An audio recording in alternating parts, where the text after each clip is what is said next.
Welcome to this very special edition of the KAJ Masterclass Live, the show which ensures that you profit from your time spent here with experts, either through the industry insights, information, or simply learning from them. And today we have Daphne Valcin. She is an executive coach, a keynote speaker, staff trainer, and leadership trainer. Welcome to the show, Daphne. It is my pleasure to be here. You are welcome to the show, Daphne. You are welcome to India in this online form. And I'm sure not just in India, but a lot of people across the globe will benefit from what we are going to talk about. We will talk about navigating difficult conversations effectively at work. So, my first question to you, Daphne, is to understand, what are these difficult conversations all about? In businesses, people do networking, they talk outside, they get businesses, but within the organization, why do they find difficult to have conversations when they can have a whole lot of conversations outside? Great question. So there are two individuals who are having a difficult conversation, often, sometimes a team. But in the case of the two individuals, it's two people coming from two totally different experiences, two different stories, two different family situations from when they were growing up, two different perspectives on what it means to be right or wrong. And then we have them coming together and hoping that they make decisions always in peace. And it doesn't always happen. And in this case, I'm talking about conversations that the result of the conversation is super, super important to either side, but it's a conversation that can create some sort of emotions like frustration or hesitation or anxiety. So that is why we need to have difficult conversations, talks, and strategies, even at work. Right. What are these difficult conversations? When we talk of difficult conversations, the image that conjures in our mind is, at least in my mind, is that it's talking about someone, firing someone, and that is a difficult conversation, and that they find it so uncomfortable that they don't face anyone, so they send those emails and they block their access and all those things happening. Help us understand, is it mostly about that, or are there conversations much beyond that, and why are they difficult at all if they are all aiming for the same thing, for the growth of the company? Sure, I can give you some examples. One example is in a meeting, for example, let's say there is a manager and a direct report, and the manager would like the direct report to CC that manager on all emails. So the manager is kept within the loop. Maybe the direct report feels you as a manager, maybe you don't trust me. Maybe you don't think I know what I'm doing. Maybe I'm in trouble and you're not telling me. And so there's some tension. So the direct report can just say to the manager, hey, I'm glad to CC you on emails, but I'm wondering what caused you to want to be CC'd on emails. And maybe the manager can say, oh, I just like to be kept in the loop to know what's going on. It's kind of always how I work.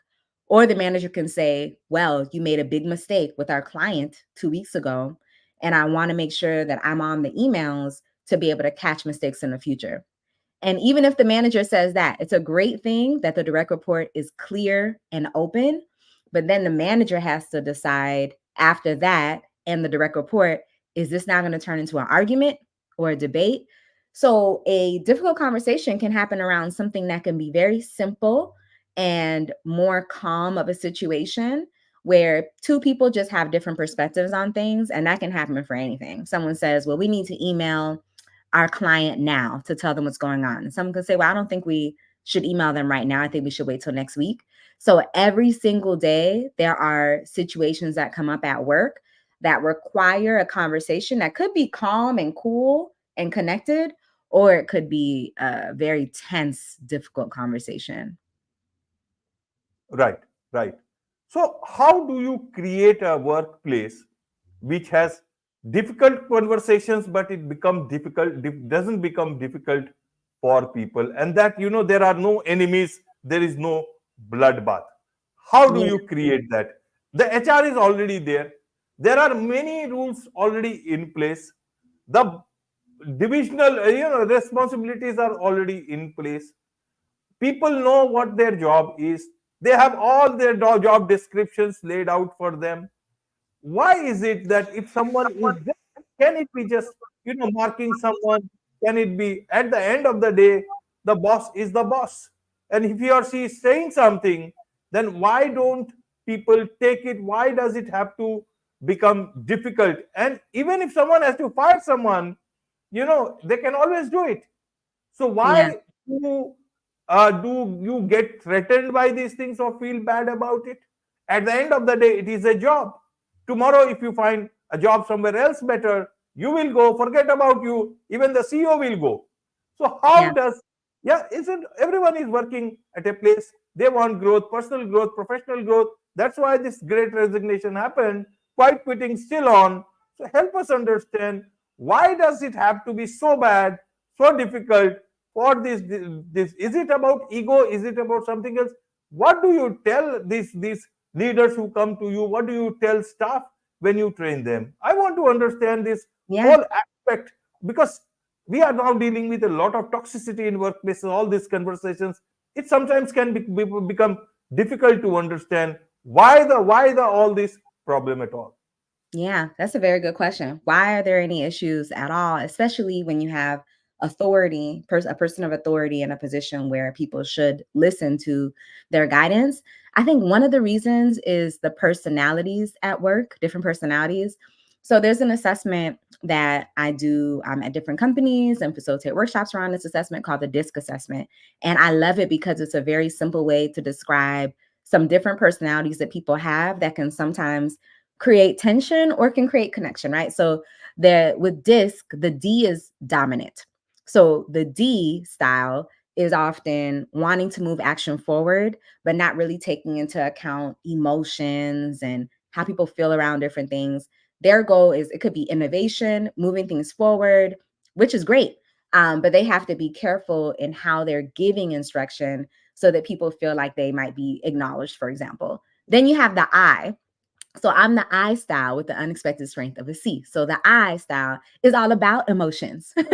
So that's the person who might be like, well, I feel like we may want to discuss more, others' perspectives on whatever is happening at work. Or with the I style, if someone at work is seeming sad, for example, or seeming a little bit stressed, the I style is going to want to ask about that, or is going to want to make sure that everybody is feeling calm and on one accord. And then you have the S style. This style is very supportive. They like consistency.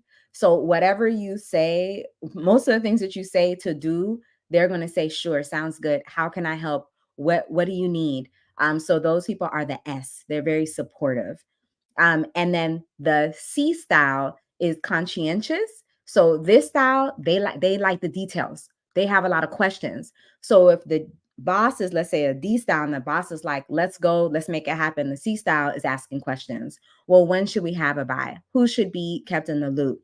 Shouldn't we do this? Well, if we do this, isn't it going to impact that? So in some workplaces, the boss is like, why is this person asking so many questions? And then the boss may be to the S style. Why is this person not asking any questions? Maybe they're not completely invested in a project. And then maybe the C style may think for the I style is talking way too much. We have the details we need to move forward. Why are they still talking about all these different things that we don't really need to worry about? What we really need to do is make sure that this and this and this is done. So when every style understands the personalities that are existing in the workplace, um, coming from the perspective of somebody different, then it's easier to work together. The I style doesn't have to say the D style doesn't care. They can say, oh, the D style is trying to drive things forward. We do need to move forward. So maybe let me not ask all the questions, and maybe not, let me not elongate this meeting more, and instead allow the meeting to move forward.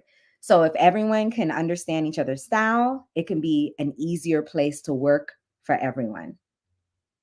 So why is it they are all educated people coming from great institutes? Many of them, they train a lot of people. They have managers. They've got many people working for them. Why this discord at all? Especially, what is the role of an HR here?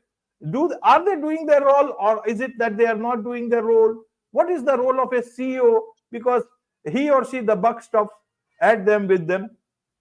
Yeah.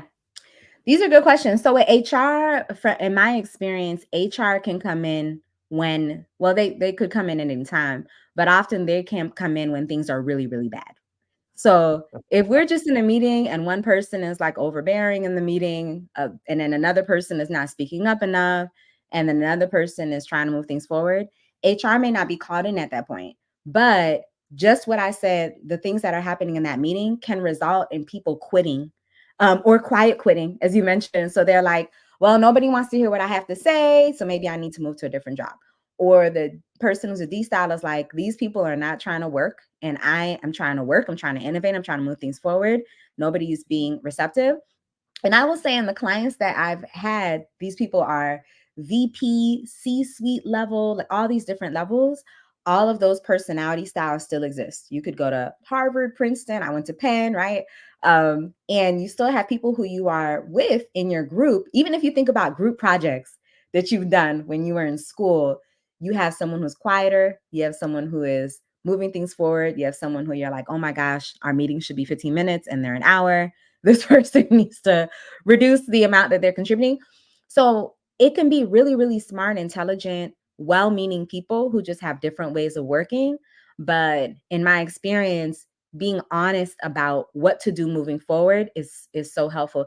Is it okay if I share a few things that I think can help in this case, Absolutely, in any absolutely. situation? So one Yes, is preparing in advance. So preparing yourself emotionally and tactically if you already know you're about to have a challenging conversation. And this is what great CEOs, what great leaders do. If you know you need to tell your team things are about to shift, prepare emotionally for you to go into that conversation, being calm, maybe being firm, if that is your style, being clear. But then tactically, what are the points that I need to share? What are the points that maybe would create tension if I share them in a certain way? I'm someone who likes to do bullet points to prepare for my conversations. So that's preparing emotionally and preparing also tactically. If you need to bring in a mentor or advisor in your preparation who you really trust, do that. And then these ABCs to transition to an intentional conversation from a difficult conversation. The A is assess the outcomes. Identify, what do you want the outcome of this conversation to be? If you want the outcome of the conversation to be an argument, a debate, then your situation, how you approach the conversation is going to be different than if you want the outcome to be, we need to leave this meeting on one accord. We need to leave this meeting with my direct report having my respect. We need to leave this meeting with my direct report or my manager having a sense of loyalty to me. So assess the outcomes. The B is bring light. So we need to be very specific about what it is that we want the outcome to be. So you can do acknowledgement, validation, then action. Acknowledge what the other person said, validate it, like, okay, I see where you're coming from, and then the action moving forward. For example, if it's direct report talking to the manager, okay, so I understand you want to be kept in the loop about everything that's going on when it comes to me and this client, then the validation. I can completely understand you wanting to do that, knowing that you hold responsibility for the outcomes of this project. And then the action is, what are your thoughts about maybe you being CC'd on the emails for, the next few months? And then maybe eventually, if you see that, the rapport that I'm building with clients is great, then maybe after a few months, we can pull back on, what you're CC'd on. And maybe I can do a biweekly update about the status of the project as well as the responses from the client.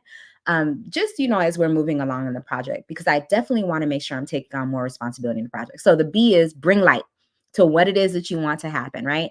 And then the last thing is C, create composure. So one of the big problems that makes a conversation difficult instead of intentional is how we are showing up with our personality. If when you're tense, your shoulders go up, or if you're like me and you have a lot of facial expressions, maybe your facial expression is just confused, maybe your tone changes, then you have to go into the conversation realizing, what do I need to do in order to be composed? Do I need to take deep breaths? Do I need to make sure my shoulders are down? Do I need to keep my tone low? Do I need to relax my facial expression? Because any of those things can completely have the conversation go in the wrong direction. So remember those ABCs. Assess the outcomes that you desire. The B is bring light to what it is that you want to happen. And the C is create composure. Doing those things, no matter what the conversation is, whether in your personal life or professional life, can help you to be able to have a really great conversation moving forward. Right, right. Definitely well explained. Now, when do you come into the picture? Is it you say HR comes in only when things have gone very bad? I find it a bit difficult to understand why don't they interfere with. They know that these are the equations within these teams, different teams. That's where the managers also might be filling them with some details because they certainly don't want to to come into a difficult situation and suddenly inform about the bad situation in a team. So why is that? And whatever that happens, when do you come into the picture? Are you the part of prevention, as prevention is better than cure? Do you come then, or is it when there is a lot of bloodbath that has already happened? That is a good question. So often when people have me come into the organizations, there's some level of conflict somewhere, or there's conflict brewing. So maybe they see that someone's personality on the team, or maybe a few people's personality is causing some tension, which is actually resulting in the work not being done in the way that it needs to be done. But I love when teams call me in a proactive way. So in a few weeks, I'll be doing a disc workshop for a law firm that is expanding its team, so they want people to come in to the job with an understanding of the personalities that exist on the team and how to effectively communicate with each other. I've also been called in for people who want their team members to speak up more, actually. So they have me do the disc workshop and focus on how to communicate more directly when it comes to giving feedback, and then how to be able to receive feedback more effectively, because they actually wanted their team to speak up more. So sometimes teams are being proactive in why they're calling me in, and sometimes it's a reaction to them seeing some growing tension or already some major tension that is happening on a team. Right, right. Definitely for a small organization who is trying to scale up, what would you like to tell them? What are the things that they can keep in mind so that the team, there is always transparency, there is more cohesion, more understanding, especially when if it's a small team, so that it does not impact productivity, it does not impact anything within the organization. If you can tell, a lot of young small people, small companies are coming up, entrepreneurs are coming up, young people are starting with their startups. Yes, that's a great question. So, one of the things that I've heard year after year as a business owner is that when you bring on even your second employee within your company, or you starting out with two, the it's like a marriage is what I heard from one of my colleagues who's a CPA, and she said, and when things fall apart, it's not good, it's not pretty. You have to split things up, and all these bad things happen. Or even if you have a team of 3 or 4, maybe you're on a good accord, but when you expand the team, just like the law firm that I'm going to be doing the workshop for, they're actually doubling their team. When Yeah. you double the team, you expand the team, you're bringing on some different personalities with unique ways of doing business. So my advice would be start establishing your organizational culture now, like while you're small. And when you expand, as you're orienting people, as you're doing your onboarding process, part of the onboarding process also incorporates what is the culture of the company? How do we give and receive feedback? How do we communicate with one another? What does collaboration look like here? What do we do in times of tension? Add that into your onboarding process in addition to the tactical pieces, because the two issues that will always exist in business, no matter how business changes, are people issues and customer acquisition issues. So we want to make sure that we're being proactive around solving those people issues as people are onboarded into your company. Absolutely, absolutely. There is much to learn about these things from you. So, a lot of people who would want to learn from you, know more about you, engage with you professionally, what is the best way for them to do so? Sure. They can email me at daphne@daphnevalcin.com, or you can go to my website, daphnevalcin.com as well. You can also connect with me on LinkedIn at Daphne Valcin. And it was my pleasure today to be on this episode. It was really, really a great conversation. Thank you. Thank you. Wonderful talking to you. With this, it's a wrap on this very special edition of the KAJ Masterclass Live. Thank you so much indeed for joining us. You're welcome.